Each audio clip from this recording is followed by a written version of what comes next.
सहनाववतु सहनौ भुनक्तु सह वीर्यं करवावहै तेजस्विनावधीतमस्तु मा विद्विषावहै। ओम शांति शांति शांतिः। ओम गुरुर्ब्रह्मा गुरुर्विष्णुः गुरुर्देवो महेश्वरः गुरुरेव परं ब्रह्मा तस्मै श्री गुरवे नमः। ओम भद्रं कर्णेभिः शृणुयाम देवाः भद्रं पश्येमाक्षभिर्यजत्राः स्थिरैरङ्गैस्तुष्टुवां सस्तनूभिः व्यशेम देवहितं यदायुः। स्वस्ति न इन्द्रो वृद्धश्रवाः स्वस्ति नः पूषा विश्ववेदाः स्वस्ति नस्तार्क्ष्यो अरिष्टनेमिः स्वस्ति नो बृहस्पतिर्ददातु। ओम शांति शांति शांति। हरि ओम।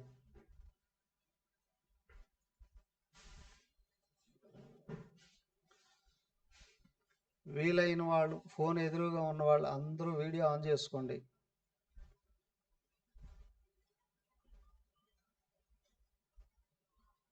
ఎవరు ముఖాలు కనిపించకపోతే నేను పాఠం ఎవరికి చెప్పాలి? ఈరోజు వీలు కాకపోతే చెప్పండి, రేపు చెప్పుకుందాం.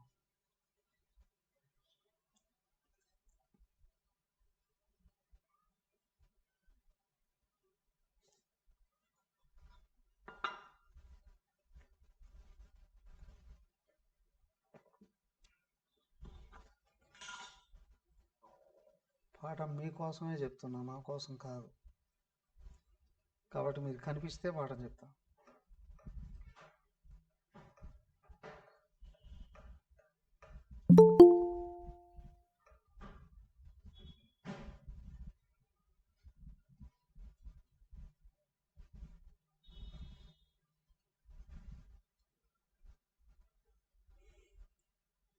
మాండుక్య ఉపనిషత్ 3వ అధ్యాయం అద్వైత ప్రకరణం.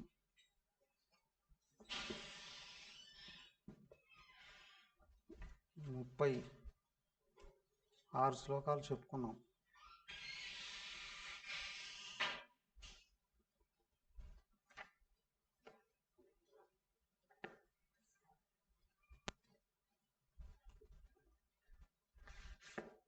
వీడియో ఎవరు ఆన్ చేసుకోలేదా? నాకు కనిపించట్లేదా?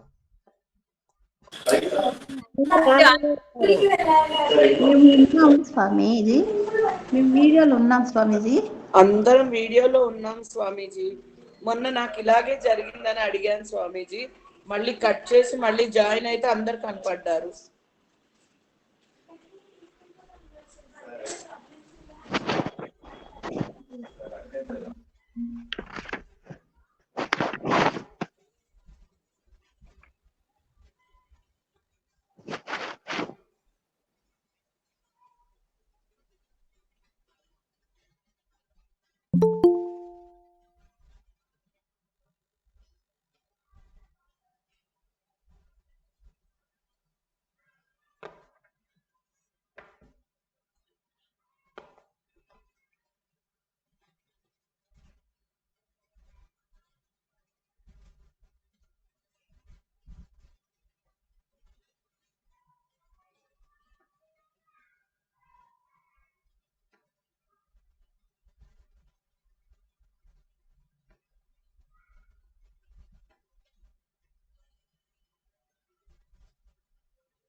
ముప్పై 36వ శ్లోకం మరొకసారి చూడండి.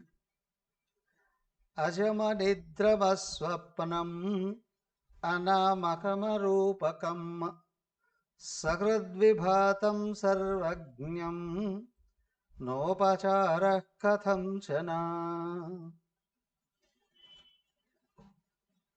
నేరుగా ఈ శ్లోకంలోకి వచ్చేటప్పటికి ఆత్మ యొక్క స్వరూపం ఏంటి అని చెప్తున్నారు. అది కూడా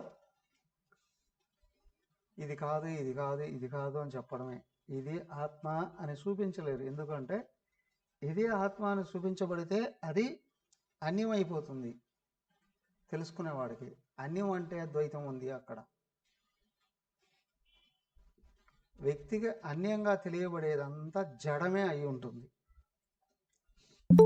పరిమితం అయి ఉంటుంది. సో కాబట్టి ఆత్మ అన్యమైంది కాదు, జడమైంది కాదు, పరిమితమైంది కాదు. కాబట్టి ఇదిగో ఈ విధంగా చెప్పాలి. ఏమయ్యా పుట్టుకతో ఎప్పుడు పుట్టింది ఆత్మ? అజం, పుట్టుకే లేనిదండి.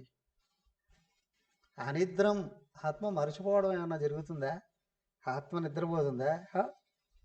సర్వకాల సర్వావస్థలలో అది మేగలుపోనే ఉండేటువంటి అస్వప్నం. ఏమైనా ఆత్మ కళ్ళగట్టు ఉంటుందా?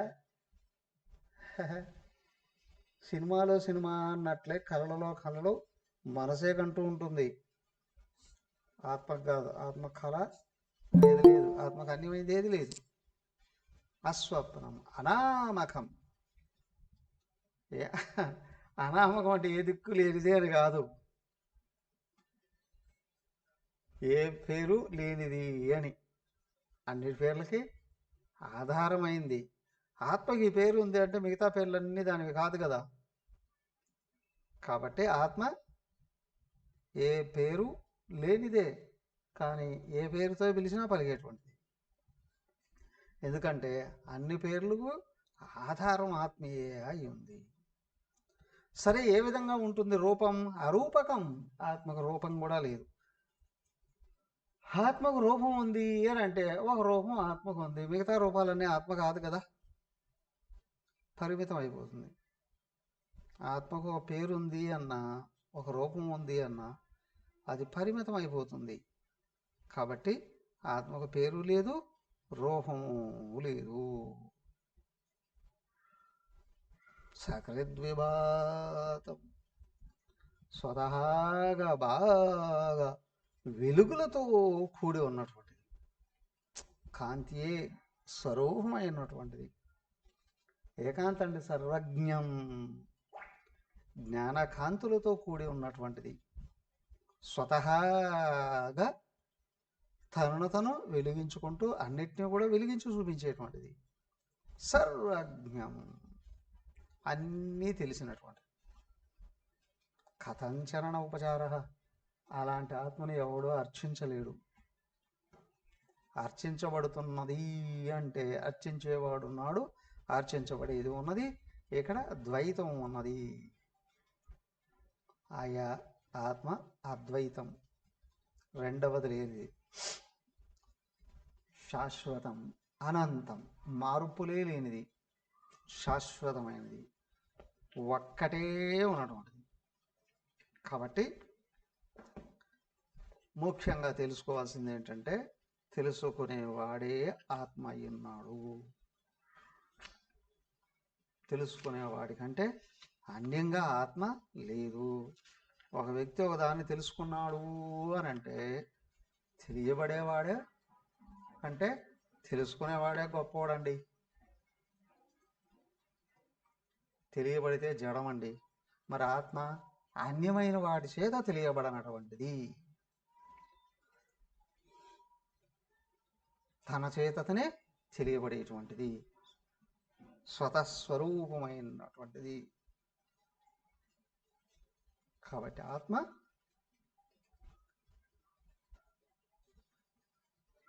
లేఖం, ఒక్కటే ఉంది, అనంతం.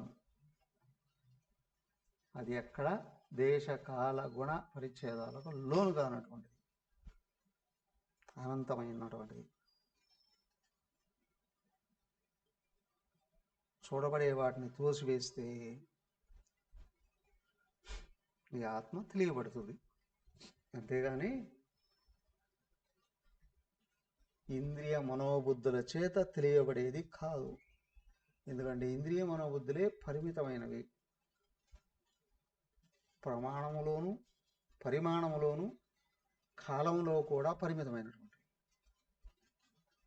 వీటి చేత ఆత్మ తెలియబడదు. ఇవి ఎప్పుడైతే ఆగాయో ఆత్మ తనకు తాను తెలియబడుతుంది. ఎందుకండి ఇదిగో ఒక్కొక్క విషయం వ్యక్తం చేస్తూ ఉన్నారు చూడండి. సర్వాభిలాప విగత సర్వచింతా సముత్థిత సుప్రశాంత సకృజ్యోతి సమాధిరచలో భయ. ఇదిగో ఇలా ఉంటుందండి ఆత్మ. ఇంతవరకు ఇది కాదు ఇది కాదు ఇది కాదు ఇది కాదు అని చెప్పారు. ఎలా ఉంటుందండి? ఇదిగోండి ఇలా ఉంటుందండి. ఎలా? సర్వ అభిలాప విగత. ఆలాపం అన్న అభిలాపం అన్న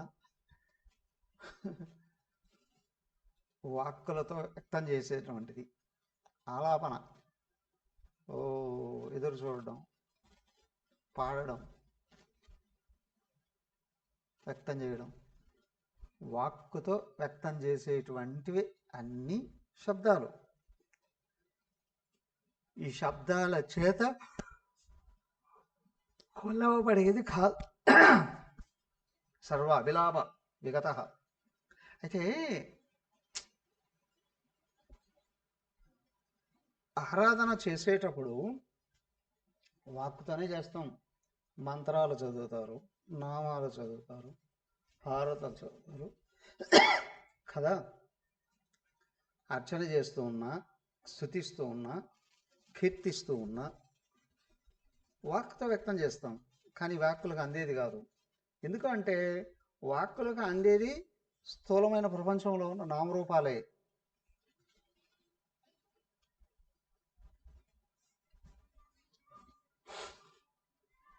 అర్చిస్తూ ఉన్నా,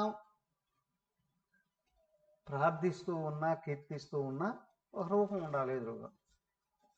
ఇది రూపం కానటువంటి, రూపానికి అతీతమైనటువంటి సర్వ చింతా సముత్థిత. ఓహోహోహో. అయితే ధ్యానించచ్చునా అండి మనసులో?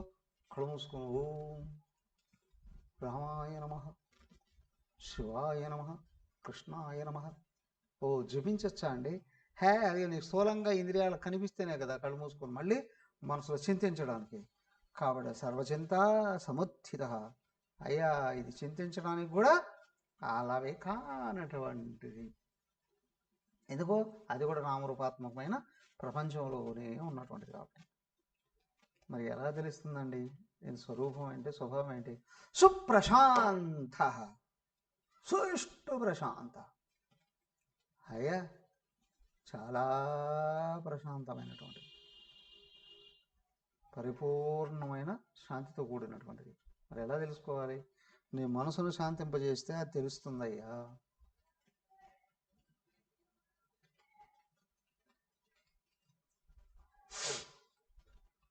అది శాంతంగా ఉంటుంది సరే, నాకెట్లా తెలుస్తుంది?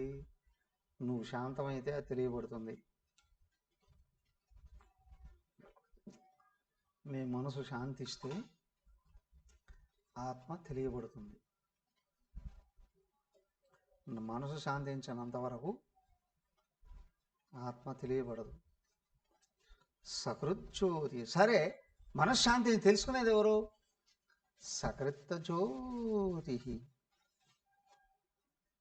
స్వతహాగా ఉన్నటువంటి జ్ఞాన స్వరూపం జ్యోతి, జ్ఞాన జ్యోతి. ఇంకొకరి చేత వెలిగించబడినటువంటి జ్యోతి కాదు అది. సూర్యుడు ఎలా వెలుగుతున్నాడు? హీలియం అనే పదార్థం బద్దలై వెలుగుతుందండి. చంద్రుడు ఎలా వెలుగుతున్నాడు? సూర్యుడి యొక్క కాంతిని స్వీకరించి చంద్రుడు కూడా వెలుగుల్ని విరజిమ్ముతున్నాడండి. ప్రధానికి ఇంకోటి ఆధారం. ఇక్కడ ఆత్మ సకృత్, స్వతహాగా వెలుగులతో కూడి ఉన్న జ్ఞానస్వరూపం సకృజ్యోతి. దాన్ని వెలిగించడానికి ఇంకొకటి ఏమి లేదు. సమాధి. సరేగానే ఇలా తెలుస్తుంది. సమాధి. నీ మనసును సమస్థితిలో ఉంచు, కదలనివ్వకుండా ఉంచు. సమాధి. ధీ లోపల అన్వేషణ చేసే బుద్ధి ఎప్పుడైతే ఉపశాంతి పొందుతూ ఉందో, కదలకుండా ఆగుతూ ఉందో, అది తెలియబడుతుంది. అచల, అది చలనం లేనటువంటిది. కదిలితే ఉపాధి, కదలిక ఆగితే గాఢ నిద్రలో దానికి ఏ కదలికలు లేవు. కానీ ఆవరణ ఉంది, అక్కడ కప్పివేసి ఉంది, అందుకే తెలియబడలేదు అక్కడ. సమాధి, నీ బుద్ధి ఆవిదే. ఆశల, లోపల ఆలోచనలు కూడా కదలికలు ఎక్కడైతే లేకుండా ఉన్నాయో తెలియబడుతుంది. ఆ భయరహితమైనది. ద్వైతాత్వ భయం భవతి అన్న రెండవది ఉన్నది అనే భావం ఎక్కడ కదులుతుందో అది భయానికి హేతు అవుతుందండి.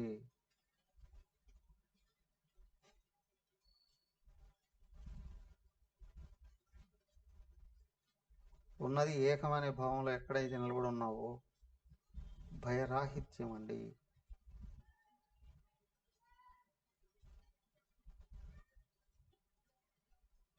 ఆత్మ తెలియబడుతుందండి. సో భయం ఎప్పుడు పోతుంది? ఉన్నది ఒకటే అనే భావంలో స్థిరంగా నిలబడ్డప్పుడు. భయం అనేదే లేదు అక్కడ. కానీ రెండవది ఉన్నది అనుకున్నప్పుడు ద్వైతమే. భయం కలుగుతుంది, చలనం కలుగుతుంది, బుద్ధి స్థిరత్వాన్ని కోల్పోతుంది. ఇంక మరి అక్కడక్కడక్కడక్కడ జ్ఞానాన్ని అరువు తెచ్చుకోవాల్సిన అవసరం వస్తుంది. లోపల అంతరాత్మ నుండి జ్ఞానం లేదు. ఇక నువ్వు బయట చదువుకున్న జ్ఞానాలతో వ్యక్తం చేసుకోవాల్సింది, పని చేసుకోవాల్సింది. ఎవరు చెప్తారో నాకు కావాల్సింది. కానీ నిన్ను నువ్వు పొంది ఉంటే జ్ఞానం లోపల నుంచి పరుగులు తీసుకుంటూ వస్తుంది. ఒక ప్రశ్న అడిగాడు ఎవడైనా, నువ్వు చెప్పిన దానికి పలానా పాటలో ఉంది చెప్తాను అంటావు. తప్ప అండి? పాఠాన్ని చూసి పాఠం అప్పచెబితే అది రైటే కావచ్చు, ఎదుటివాడికి సమన్వయం కాకపోవచ్చు. కానీ నువ్వు జ్ఞానంలో ఉన్నప్పుడు ఎదుటివాడి స్థాయి ఏంటి, అతనికి అవసరం ఏంటి అని ఏం చెబితే అతని లోపల సందేహం వదిలిపోయి అతని ఆత్మవైపు నడుస్తాడో అనే విషయం స్పష్టంగా అర్థమవుతుంది ఆత్మస్థితిలో ఉన్నటువంటి వాడికి. లేదా నువ్వు అడిగిన ప్రశ్న పాఠంలో లేదు పోయా, ఆత్మలో ఉంటే అవసరమైన పాఠం పరిగెత్తుకుంటూ వస్తుంది. దానికి సకృజ్యోతి సుప్రశాంత. నీకు ఆత్మ వెలుగు బయటికి రావాలి అంటే మనసు పూర్తిగా శాంతించి ఉండాలి. దానికి మొదట వాక్యంలోనే ముందు నీ వాక్కు శబ్దాల నుండి ఉపసంహరించబడాలి, మనసు ఆలోచన నుండి ఉపసంహరించబడాలి. అప్పుడు ప్రశాంతి అనేది కలుగుతుంది, ఆత్మజ్యోతి వెలుగుతుంది, బుద్ధి స్థిరత్వాన్ని పొందుతుంది, లోపల ఏ కదలగలు లేవు, ఏకత్వం అనుభవానికి వస్తుంది. ఇది పొందవలసినటువంటి స్థితి. నీలో నువ్వు ఉన్నావా? నీలో నువ్వు చేరడానికి ఇవన్నీ మార్గాలు. నీలో నువ్వు చేరిన తర్వాత ఇవన్నీ కూడా మళ్ళీ అవసరం లేదు చేరుకున్న తర్వాత. కానీ చేరుకునేంత వరకు ఇవన్నీ అవసరమేనండి. చేరుకున్న తర్వాత స్వతహాగా వెలుగుతుంది. దాన్ని గ్రహోన తత్ర నోత్సర్గః చింతాయత్ర న విద్యతే ఆత్మసంస్థం తదా జ్ఞానం అజాతి సమతాంగతం. యత్ర న గ్రహః న ఉత్సర్గః. ఎక్కడికి చేరుకున్న తర్వాత ఇంకొక దాన్ని పట్టుకోవాల్సిన అవసరం లేదు, ఒకదాన్ని వదలాల్సిన అవసరం లేదు. నేను వదిలేస్తాను అన్న రెండవది కనిపిస్తుంది, పట్టుకుంటాను అన్న ఇంకొకటి కనిపిస్తుంది. సో పట్టుకోవడానికి వదిలేయడానికి రెండవది ఉన్నది. ఎక్కడైతే ఈ రెండు లేవు, ఏకత్వం ఏముందో, యత్ర చింత నవిద్యతే, ఎక్కడైతే చింత అనేది కూడా లేదు, అంటే లోపల ఆలోచనలు కూడా పూర్తిగా ఉపశమించాయో. చింత ఆలోచనలు ఒక్కొక్క రకంగా వచ్చినప్పుడు ఒక్కొక్క విధంగా అవుతుంది. ఆలోచన ఉన్నది అంటే మెలకువలో ఇంద్రియాలతో గ్రహించినటువంటి విషయమే. జ్ఞానేంద్రియాల చేత ఏదైతే తెలుసుకోబడి ఉంటుందో అది నువ్వు కళ్ళు మూసావా, కళ్ళు మూసినా కళ్ళు తెరిచినా స్వప్నంలో ఉన్నా అవే ఇక్కడ ఆలోచనలుగా చింతలుగా వ్యక్తం అవుతాయి.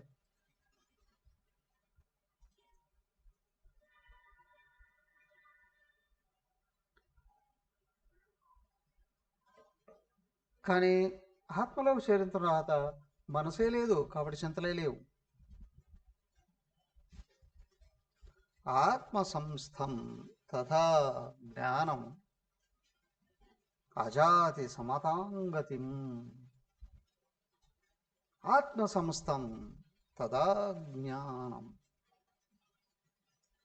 ఆత్మస్వరూపంలో ఎప్పుడైతే నిలబడి ఉన్నావో ఆ జ్ఞానం ఏదైతే ఉందో అది వ్యక్తమవుతుంది. అజాతి, అది పుట్టుక లేనటువంటిది. సమతాంగతిం,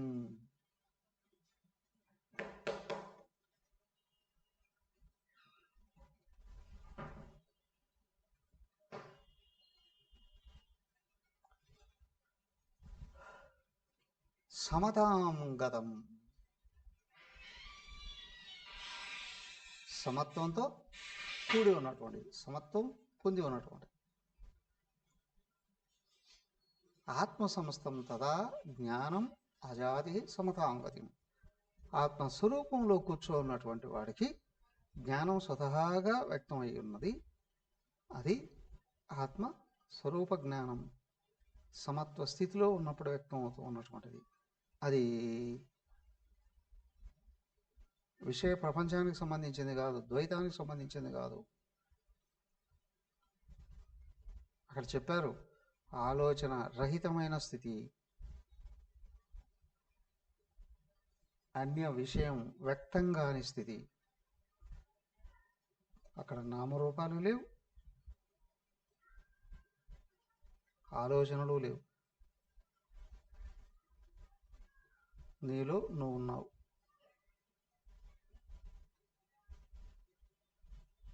నీకు అక్కడ ఏది అనుభవానికి వస్తుందో అది పుట్టుక లేనటువంటిది.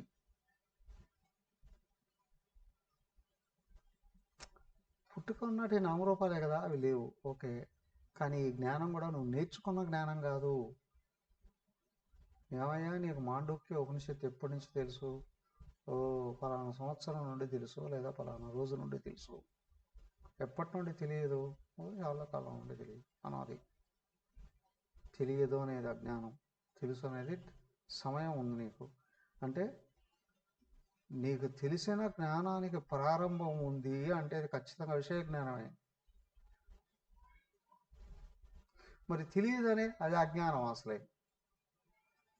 కానీ ఇక్కడికి వెళ్ళేటప్పటికి అజ్ఞానము లేదు, ఈ జ్ఞానం ప్రారంభమైన జ్ఞానము కాదు, స్వతహాగా ఉన్నటువంటి జ్ఞానం అజాతి. అది పలానా రోజు నుంచి ఉన్నది అని కాదు, ఎప్పటి నుండో ఉన్నది, ఎప్పటికీ ఉన్నది. అది అన్ని ఇంద్రియాలు ఉపసంహరించిన తర్వాత ఉపశమించినప్పుడు వ్యక్తమై అది స్వతహాగా ఉన్నది. అది దానికి ధ్యానములో ఆలోచనలన్నీ ఆగి నేను అనే స్థితికి వచ్చినప్పుడు కదలిక లేని స్థితి ఏదైతే ఉందో సహజం. దీన్నే అన్నారు ఏమనంటే అస్పర్శయోగో వై నామ దుర్దర్శ సర్వయోగిభిః యోగినో బిభ్యతి హ్యస్మాత్ అభయే భయదర్శినః. అస్పర్శయోగో వై నామ దుర్దర్శ సర్వయోగిభిః. అయ్యా ఇది అస్పర్శయోగం ద్వారాగా తెలియబడేటువంటిది. సర్వయోగిభి దుర్దర్శ, ఏ మార్గంలో యోగాన్ని అభ్యసించి ఉన్నటువంటి వాడికి కూడా ఇది అంత సులభంగా అందేటువంటిది కాదు. అంతలా అందండి, అందకపోతే ఎందుకు చెప్తారులేండి. ఎప్పుడు అంత ఉందండి, కూడా చెప్పలేడు. అంత సులభంగా అందేటువంటిది కాదు. యోగినః బిభ్యతి అస్మాత్.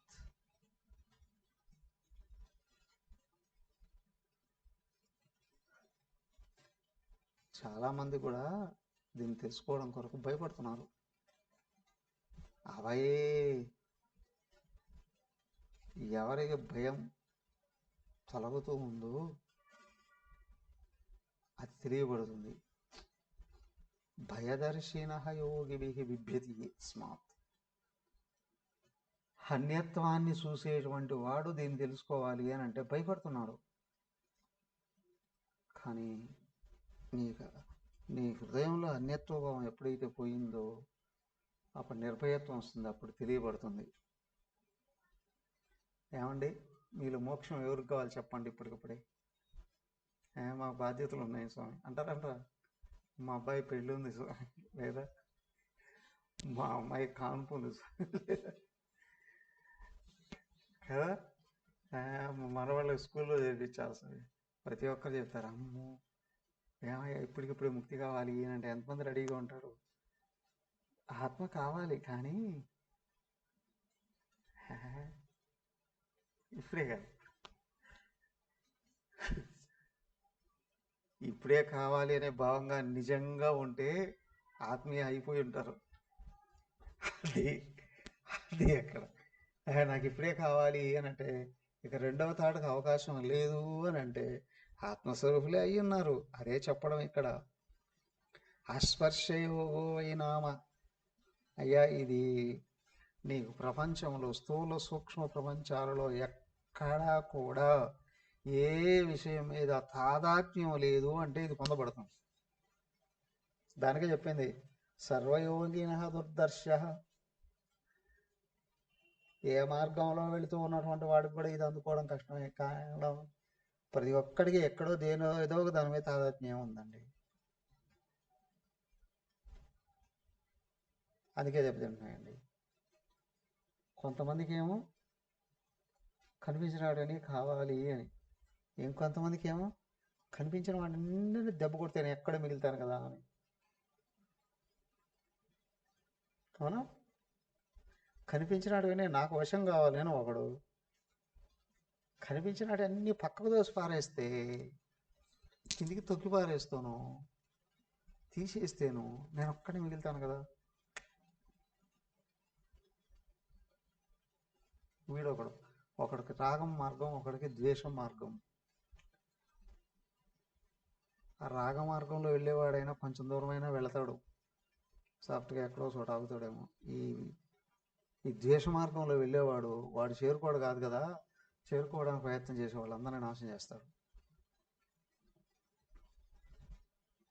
వాళ్ళు ఉన్నారు అని అంటే నాకు దక్కదు కాబట్టి వీళ్ళని లేపేస్తే నాకు దక్కుతుంది. అవునా కాదా? రెండు రకాల వాళ్ళు ప్రపంచంలో కనిపిస్తున్నారుగా. ఈ రెండింటికి అతీతం అయితేనే నీకు ఆత్మ తెలిసేది, ఎందుకంటే అది నువ్వే అయి ఉన్నావు. దానికే చెప్పింది ఇక్కడ. అవునా? స్పర్శ రాగం కావచ్చు, దేశం కావచ్చు. అస్పర్శయోగో వై, మనసు ఇంకొక దాన్ని భావిస్తుంది అని అంటే నీకు నువ్వు దూరంగా ఉన్నావు. మనసు దేంతోనూ తాదాత్మ్యం లేదు అని అంటే నువ్వే అయి ఉన్నావు. దానికే ఏదయ్యా కష్టం అంటే ఏదో చేరుకోవడం కాదు, నీకున్న తాదాత్మ్యాన్ని వదిలిపెట్టుకోవడమే అత్యంతమైన కష్టం. అవే స్థూలంగా చెప్పబడ్డాయి అహంకారం మమకారాలు అని. అవునా? ఇతరమైన వ్యక్తులతోనూ, జీవరాశులతోనూ, వస్తువులతోనూ, అధికారాలతోనూ తాదాత్మ్యం ఒకటైతే, రెండోది నీ ఇంద్రియ మనోబుద్ధులతో నీకున్న తాదాత్మ్యం రెండు వదిలితే కానీ అది తెలియబడదు. కాబట్టి ఇవి వదిలించుకోవడం చాలా కష్టం. ఆధ్యాత్మిక మార్గంలో వచ్చినా చచ్చేదాకా అసలు విషయమే లక్ష్యమే అర్థం కాని వాడు భావించిన వాళ్ళు చాలామంది ఉంటారు. అలాగా గుర్తించి అంతర్ముఖంగా దృష్టిని పెంపొందింపజేసుకునే వాళ్ళని చూస్తే చాలామందికి హేళనగా కూడా ఉంటుంది. చేతగాని వాడండి. కారణం ఆత్మ అన్వేషణలోకి వచ్చినా అది మర్చిపోయి ఎప్పుడో మర్చిపోయారు. కానీ దీనివల్ల ఈ మార్గం నుండి కూడా ఏదో అధికారాల కోసము సంపదల కోసము ఎదురు చూశారు. దానికి అక్కడ 7వ అధ్యాయంలో చెప్పింది. అవునా, మాయయ అపహృత జ్ఞానా అన్నారు. సంపదలు అదే అర్థ కామాల చేత ఆత్మజ్ఞానం అపహరించబడిందండి. అర్థం అంటే కేవలం సంపదే కాదు, బాహ్య సంపదలు కావచ్చు, భోగాలు కావచ్చు, అధికారాలు కావచ్చు, పేరు ప్రతిష్టలు కావచ్చు. ఇది ఏ దాని మీద తాదాత్మ్యం ఉన్న స్పర్శయోగమే. లోపల మనసు శాంతించదు.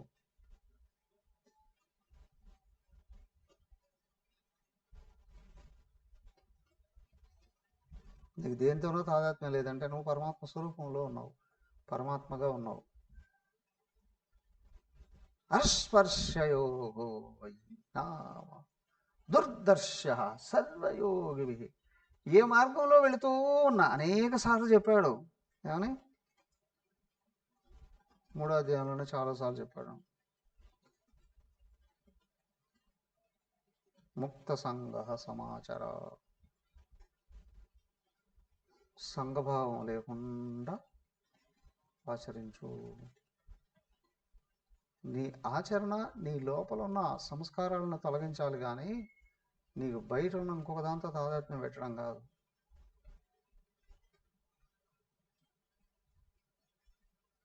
తమోగుణంలో ఉన్నవాడికి టయానికి తిండి దొరికితే చాలని అనుకుంటాడు. రజోగుణంలో ఉన్నవాడికి ఏమొచ్చినా శాంతి ఉండదు. సత్వగుణంలోకి వచ్చిన వాడికి అన్ని దగ్గరకు వచ్చినా పక్క దోసి పారేస్తాడు తనలో తాను నిలబడడం కొరకు.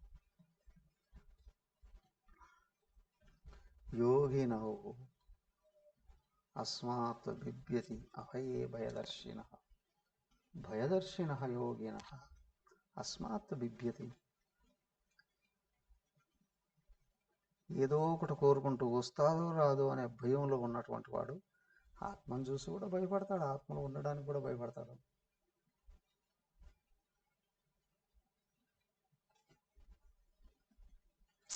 అభయే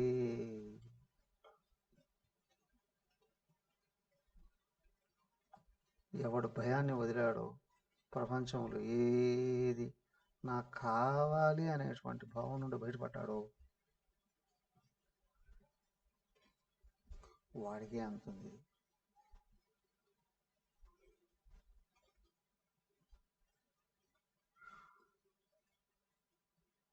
నేను అందుకోవలసిన లక్ష్యం నేనే అయి ఉన్నాను అనే విషయం ఎవరికి స్పష్టంగా గుర్తుంటుందో నెమ్మదిగా. ఇప్పుడు ఇదంతా ధ్యానమే, అద్వైతం ప్రకరణం అంతా ధ్యానమే.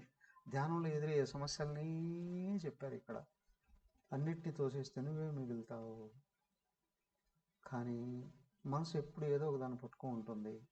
మనసును విషయాల నుండి విడిపిస్తూనే మనసు లయమైపోతుంది, ఆత్మ మిగులుతుంది. అదే ఇక్కడ తెలియబడేసేది.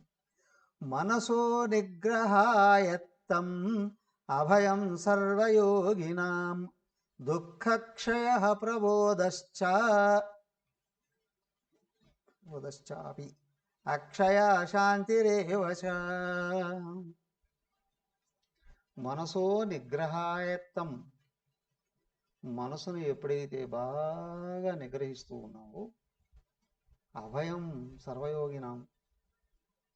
ఇప్పుడు ఏ మార్గంలో వెళుతూ ఉన్నవాడైనా సరే మనసులో ఆలోచనలు ఉపసంహరించాడా భయాన్ని దాటేస్తాడు. అభయం. ఆలోచన కదిలింది అంటే ఏదో ఒక దానికోసము, ఇది కావాలనో ఇది వద్దనో. కానీ ఆలోచన తీసేసావా భయమే లేదు. ఇక్కడ భయరహితత్వం.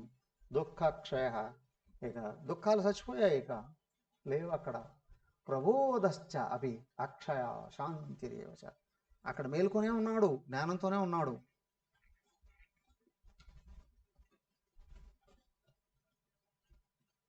అక్షయా శాంతిరేవచ, నాశరహితమైనటువంటి శాంతి లభిస్తుంది అక్కడ. ఒక్కటే మనసు ప్రపంచాన్ని చింతన చేయడం వదిలిపెట్టిస్తే చాలు. ధ్యానంలో కూర్చున్న తర్వాత ఏం చేయాలయ్యా? ఏదో ఊహించుకొని ఏదో అనుభవిస్తున్నానని పరుగులు తీయడం కాదయ్యా. మనసులో ఉన్న ఆలోచనలన్నిటినీ రిమూవ్ చేయి.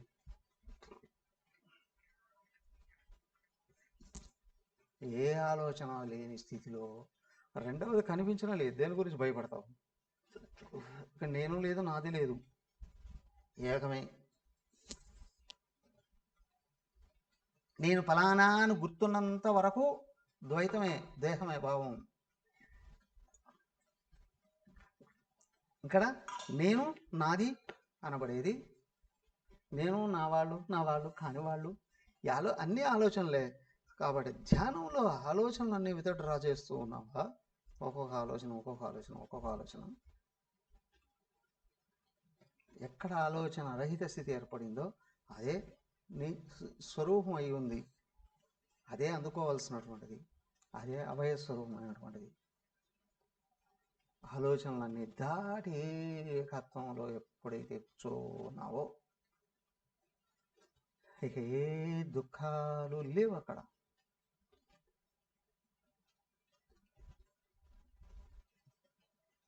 కానీ లేవనే విషయం నీకు స్పష్టంగా తెలుస్తుంది. కేవలం నువ్వే ఉన్నావు అక్కడ. అశాంతి లేదు కాబట్టి శాంతి ఉంది. ఎంత శాంతి అండి? అక్షయమైన శాంతి, దాని స్వరూపమే శాంతి, అదే పరమం.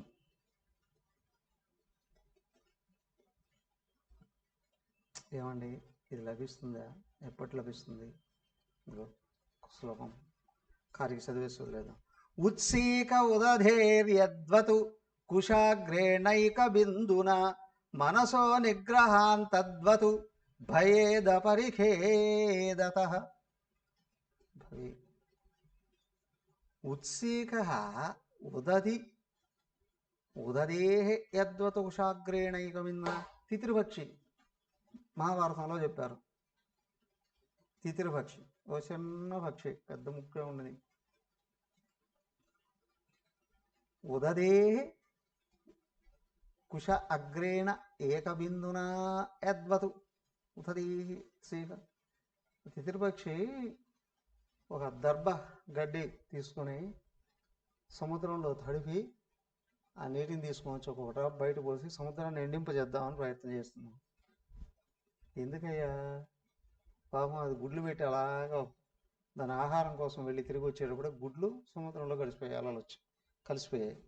పాపం దానికి కోపం వచ్చింది. ఎందుకు? ఆ గుడ్లు పెట్టిన ఆడపక్షి ఉంది, అది కింద పడి దొలాడుతుంది, నా గుడ్లు పోయాయో.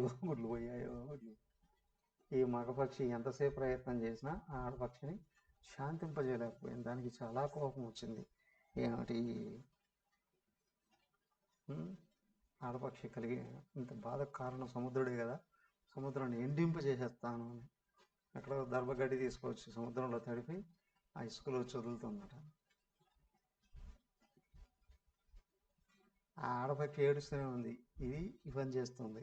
చుట్టూ ఉన్న పక్షులు వచ్చి నవ్వాయట, చెప్పాయట ఇది వీలయ్యేది కాదు. తర్వాత దానికి కోపం ఆగట్లేదు, ప్రయత్నం ఆపట్లేదు. అలా గుంపుగా పక్షులన్నీ చేరుకున్నాయట. ఏమిటా ఆ పక్షులన్నీ గుంపుగా ఉన్నాయి? పైన పోతున్న నారదుడు చూశారు. ఆయన వచ్చి అడిగాడు, విషయం తెలిసింది. ఈయన పోయి చెప్పాడు ఆ పక్షి వినట్లే. నేరుగా గరుత్మంతుడికి వర్తమానం పంపించాడు. అక్కడి నుంచి పరిగెత్తాడు గరుత్మంతుడు. ఆ సముద్రం ఒడ్డున ఈ పక్షులన్నీ ఉండడం ఇదంతా చూశాడు. కోపం వచ్చింది. ఆయన సముద్రం మీదకి వెళ్ళాడు. కోపంతో రెక్కలు ఒకసారి విసిరేటప్పటికి సముద్రం కదిలిపోయింది. సముద్రుడు పరిగెత్తుకుంటూ వచ్చి ఆ గుడ్లను తిరిగి ఇచ్చేసి వెళ్ళిపోయాడు. అప్పుడు ఆ గరుత్మంతుడు ఒక గీత గీశాడట, చెలియలి కట్ట. సముద్రం ఎంత వచ్చినా దాన్ని దాటి రాదు. చిన్న పక్షి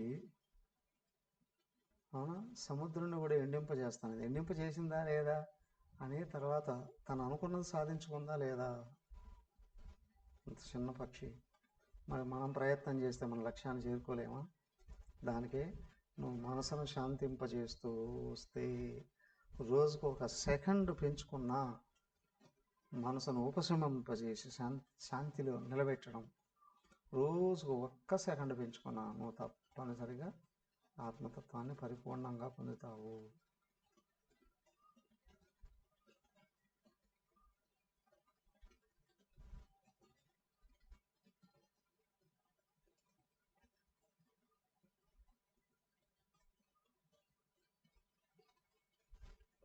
ఏమంటారు? కాబట్టి ఏమండి, మేము చేరుకోగలమా లేమా ఆలోచించాల్సిన అవసరం లేదు. మనసో నిగ్రహ తత్తు భవేదు అపరిఖేదత. నువ్వు మనసును కొంచెం కొంచెం కొంచెం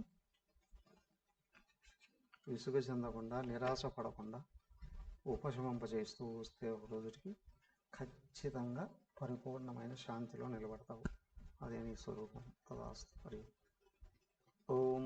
సర్వే భవంతు సుఖినః, సర్వే సంతు నిరామయాః, సర్వే భద్రాణి పశ్యంతు, మా కశ్చిద్ దుఃఖభాగ్ భవేత్. ఓం శాంతి శాంతి శాంతి. హరి ఓం. శ్రీ గురుభ్యో నమః. హరి ఓం.